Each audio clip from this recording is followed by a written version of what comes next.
Everyone's obsessed with cutting calories, but almost nobody has earned the right to do it. Let me explain.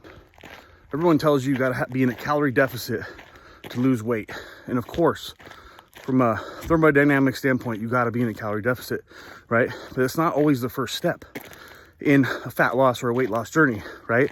Because we have to, being in a calorie deficit needs to be contextualized in the sense of an individual person. Where are you at in your particular journey? Where's your starting point, right? Because you have to earn the right to put yourself in a calorie deficit.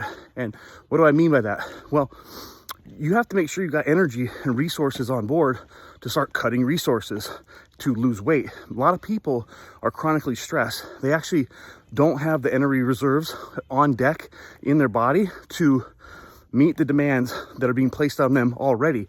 So if we cut their calories, increase their exercise, we're going to demand more energy from them. Therefore, they're going to have less energy and they're not going to be able to function as well throughout the day. They're going to be tired, not going to have as good a sleep, could be constipated. A lot of things that are symptoms of not enough energy, right? And let me give you a quick example. I used to train these clients when I first started in the fitness world as a professional, super hard. Trained everybody high intensity. We worked out hard. And I had this one customer who I just thought at the time that she wasn't very strong and she just couldn't push herself through the workouts.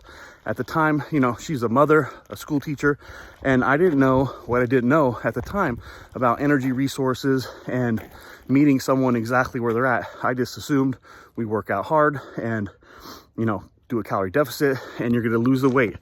And yeah, you can lose the weight, but it doesn't mean that you're getting healthy, right? So what I ended up doing was I learned a concept called working in, learning to match the level of intensity of the workout to the sum total stress in their life, taking into a new factor that they're up early, they are with school kids all day, using a lot of resources, mental energy, physical energy to do their job. Then they have a husband.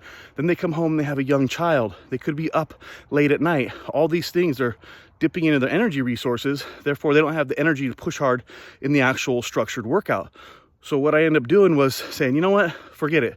Let's just work in. Let's do the equivalent of intensity as if you had a full stomach, right? And that's how hard we're gonna work. I wanna make sure that you are being able to breathe through your nose the whole time and that you're not mouth breathing at all.